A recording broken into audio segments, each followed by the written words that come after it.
y se han ocupado de que todo esté en condiciones con un profesionalismo y una amabilidad que realmente hay que destacar, por lo menos en nuestro ámbito, donde es algo que ha dejado de ser la norma. En segundo lugar, obviamente quiero agradecer a todos los autores y muy particularmente, bueno, a los que me rodean en este momento. A Pablo Arana y a Fernando Gauna les quiero agradecer particularmente porque pese a que se han colocado ellos mismos en un lugar de cierta timidez al remarcar su condición de aún no abogados, verdaderamente creo que el libro no hubiera salido a la luz si ellos no hubieran puesto el impulso y las ganas que pusieron en ayudar a coordinarlo, a contactar a los autores, a perseguir un poco a los autores, que es una tarea que aparentemente acabo de descubrir que es la principal tarea del compilador, andar persiguiendo a los autores, apretándolos, salvo algunos que realmente se han comportado y han sido los primeros en entregar los trabajos y con los cuales después me he sentido en deuda y he tenido que pedirles disculpas prácticamente durante un año por todas las demoras que además nos ocasionó el cambio de la ley penal tributaria, que cuando ya estábamos por sacar el libro nos la cambiaron y bueno, tuvimos que ponernos a trabajar de nuevo. También quiero agradecer obviamente a Graciela Manonellas, que no solamente fue mi profesora de Derecho Penal en la facultad y por ello si me he dedicado a esta rama del derecho es gracias a ella, sino que además a lo largo de todos estos años, que no son tantos, tampoco vamos a aclarar, no es que hace muchísimos años que estuvimos en la facultad, me ha impulsado me ha impulsado siempre a escribir, a estudiar y a emprender este tipo de desafíos. Y obviamente a Alberto, que bueno, ya él mismo lo dijo, es el editor del libro, el prologuista forzado, porque prácticamente lo obligué y lo perseguí día y noche durante un buen tiempo para que entregue el prólogo, no lo dejé dormir la siesta, no lo dejé levantarse tarde, sí. Lo prologó y además, sinceramente, ha sido el gran artífice de este libro porque en algún momento me había sugerido de por qué no compilábamos algo sobre el derecho penal tributario, que era un área bastante misteriosa, que merecía ser tratada por la editorial, que tenía un trabajo previo publicado sobre la cuestión que se había vendido bastante bien, además, y que correspondía seguir ahondando en ese campo. Al margen de estos agradecimientos, obviamente quiero agradecer particularmente a todos los autores, espero no pasar por alto a ninguno. Sé que esto es una tarea básicamente amateur, todos tenemos otra ocupación, además de dedicarnos a escribir, y es un gran esfuerzo de pronto presentar un artículo, lo cual implica robarle horas a la familia, a los amigos, al descanso, al ocio y a otras cosas que uno quisiera hacer, que se da cuenta que las quería hacer cuando asumió el compromiso de entregar un trabajo, digamos. Uno no se da cuenta de todas las cosas que quería hacer en la vida hasta que no asumió el compromiso de presentar un trabajo y se da cuenta que está el domingo al mediodía escribiendo, cuando vuelve a la casa escribiendo, está revisando jurisprudencia, está corrigiendo ideas, entonces ese tipo de cuestiones que son muchísimo menos interesantes que un partido de fútbol por la televisión en domingo de la tarde. Así que les agradezco realmente a todos, a Carlos Friedenberg, a Fabricio Lancilota, a Juan José Capanari, a María Cecilia Florido, a Luciano Pols, a Mariana Venecio, a Santiago Nager, a Cristian Sueiro, a Mariana Barbita, a Nancy Garzón, a Nicolás Laino, a Jorge Lupis, a Leonardo Filia, a Diego Barro Tadeña y a Mariano Madiedo, que le cambié el nombre, por ese esfuerzo que pusieron, además confiando en la palabra de un ilustre desconocido que soy yo, que no soy Sansinetti, que les pedí amablemente su colaboración para este libro sin tener demasiados antecedentes previos en la materia, y generosamente confiaron en que esto iba a ser posible y dedicaron su esfuerzo, su saber y su tiempo en esto. Efectuados todos estos agradecimientos, quiero hablar un poco, aunque ya se han enterado sin que yo se lo diga, de qué se trata el libro, muchos porque aparte lo han leído. Bien, práctica penal tributaria le pusimos, recuerden porque no es un subtítulo. Yo confieso que cuando estábamos en la elección del nombre, la palabra práctica me generaba cierta resistencia, porque está bastante instalada esta idea de que la práctica es una cosa menor, ¿no? La gente importante, los tipos que saben, no andan en esas minucias de ver de dónde salió esa plata que es un incremento patrimonial. Eso que se ocupen los que trabajan. La gente realmente, los grandes, vamos a utilizar un término, los grandes cráneos del derecho no están para esas cosas, están para cosas infinitamente más elevadas. Es difícil rastrear de dónde sale esta inclinación por el mundo de las ideas y la desvinculación tan tajante por el mundo de la praxis, ¿no? Como si no tuvieran ninguna una cosa que ver con la otra, digamos, como si se pudiera hacer una práctica solvente y decente sin tener una buena formación teórica, y como si la teoría sirviera para algo que no sea más que el mero entretenimiento intelectual, sino para su aplicación en la práctica. Dicen los historiadores que esta predilección por la tarea intelectual sobre la tarea práctica viene por lo menos de la España del siglo XV, siglo XIII, por ahí, donde obviamente las clases más respetadas eran los nobles y los sacerdotes, y los que se dedicaban al área del campo no eran muy bien vistos. Aparentemente, según dicen los historiadores, yo les creo porque soy abogado, no soy historiador, esto se fue trasladando por lo menos a toda la cultura latina, que mira con cierto desdén todo lo que sea la tarea práctica y ensalza muy por el contrario todo lo que es la especulación intelectual, digamos. Ahora bien, en el campo del derecho penal, esto, por lo menos para mí, que caí en el campo del derecho penal un poco de casualidad, yo confieso que cuando iba a la facultad pretendía dedicarme al derecho comercial. Gracias a Dios que no me dediqué a eso, porque no hay nada más aburrido que una ejecución de un título, una ejecución de un pagaré o algo por el estilo. Verdaderamente creo que me hubiera aburrido sobremanera con esas tareas. Y cuando caigo, en parte gracias a Graciela, que fue mi profesora de Derecho Penal y me entusiasmó con el tema, en el Derecho Penal, primero me encuentro que está esta cosa de la dogmática sumamente exacerbada, y el tema de la práctica está como ahí, un tema que mejor tratemos de no tratar, digamos. De hecho, prácticamente, ustedes si se fijan en la currícula de la Facultad de Derecho van a ver que hay 75.000 materias teóricas y hay una práctica al final que es como una especie de cosa que nadie le presta más atención que se quiere recibir. Y ni hablar de las materias procesales, tenemos 50 materias civiles y una de procesal civil por ahí dando vuelta, y de derecho penal peor, porque la han juntado con no sé si ahora la separaron. No la separaron. Tenemos derecho penal, toda la parte general, parte especial, y si hay tiempo, buena voluntad y un poco de derecho procesal, así como para que más o menos la gente sepa que hay algo que es un proceso penal, que todo eso se aplica después en algún lado. Y bueno, ese es el estado de situación, digamos. Tampoco nadie parecía ser que no hay mucho estudio sobre las cuestiones, sobre la aplicación de toda la parte teórica del derecho penal. Y si ustedes ven las revistas especializadas, los libros, no sé, creo que debe haber muy pocas tesis de doctorado sobre cuestiones probatorias, supongamos. Ahora bien, uno después, además de dedicarse a la academia, los que se dedican en serio, bueno, y después los que nos dedicamos ocasionalmente a la docencia o a escribir, ese tipo de cosas, después tiene, más que nada en la Argentina, donde no hay la docencia no suele ser full time, digamos, tiene que dedicarse a trabajar de algo. Y entonces uno se va enfrentando a distintas cuestiones que hay que buscarle la respuesta, porque uno está trabajando y se le van presentando distintos problemas. Sí, las facturas apócrifas que se le presentaron a Alberto, que no sabía bien quién era, y nosotros también en la administración pública nos encontramos con cosas que no sabemos qué son.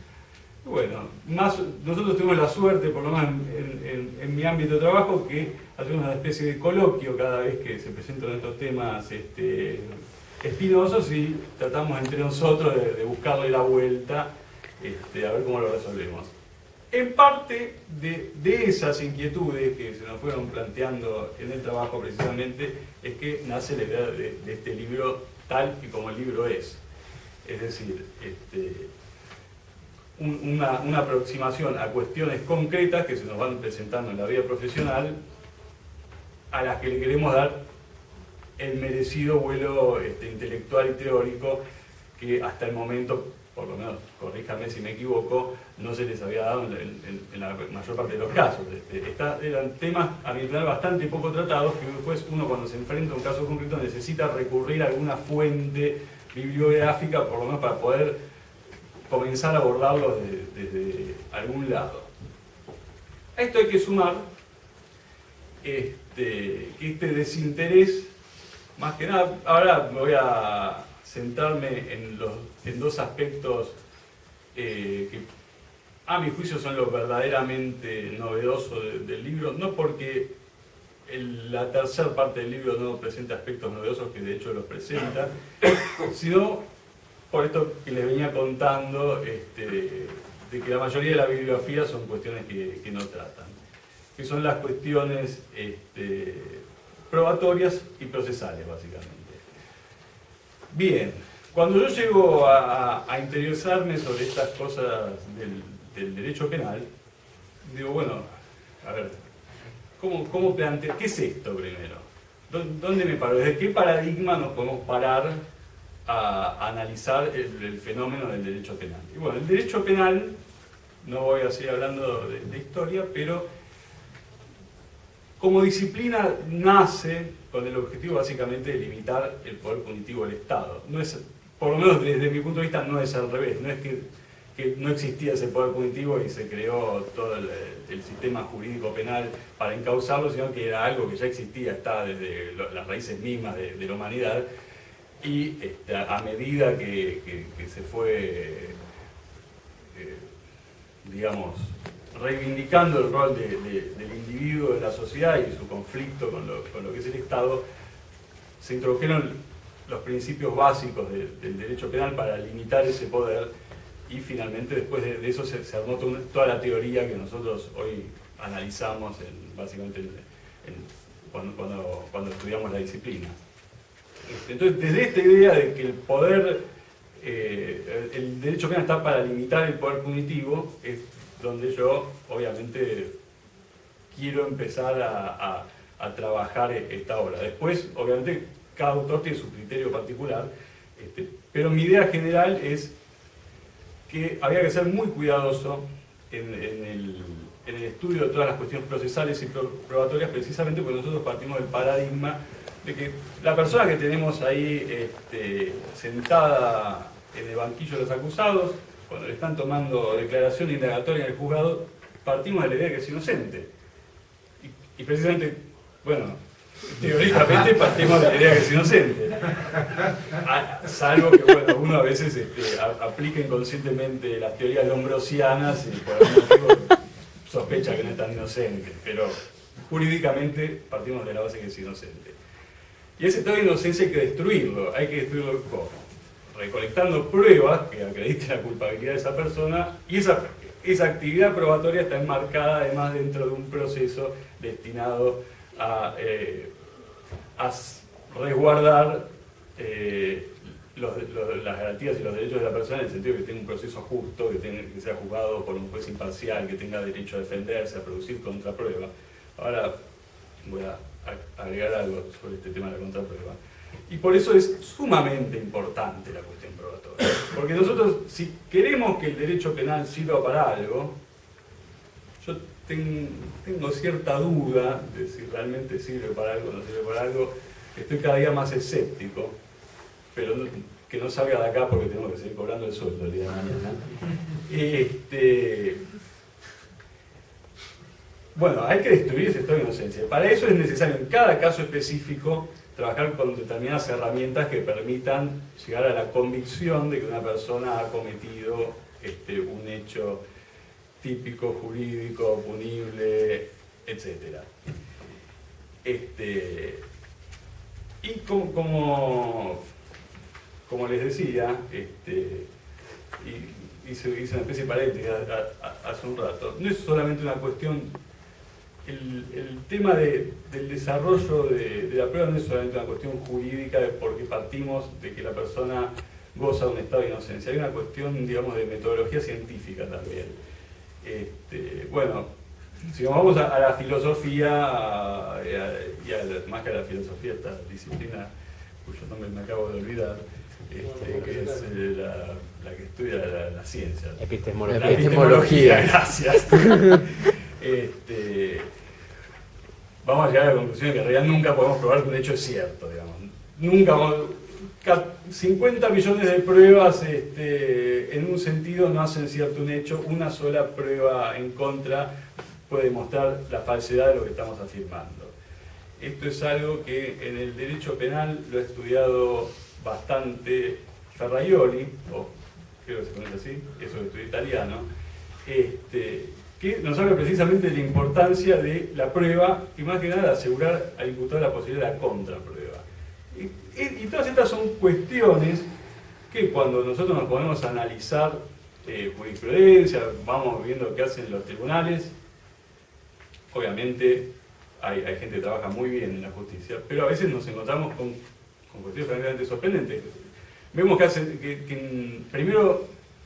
que el tratamiento de la prueba es sumamente superficial en muchos casos. En muchos casos tenemos algún indicio y a partir de ese indicio llegamos a una suposición y con eso procesamos a una persona e incluso te lo llevamos a condenar en algún caso. Y bueno, la contraprueba ni hablemos, o sea, de tratar de descartar todas las hipótesis alternativas a la explicación del fenómeno que tenemos ahí bajo estudio en nuestros tribunales, eso ya es prácticamente una cosa que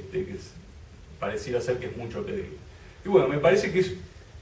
un poco la intención mía, por lo menos creo que los autores han adherido a esa intención, tratar de cambiar un poco este panorama, ¿no? Empezar a ver que es muy importante en un Estado de Derecho ver cómo se prueba un hecho. Cada hecho, obviamente, nosotros tenemos una casuística bastante limitada, tratamos solamente algunos supuestos de cuestiones probatorias y solamente algunos supuestos de cuestiones conflictivas desde el punto de vista procesal.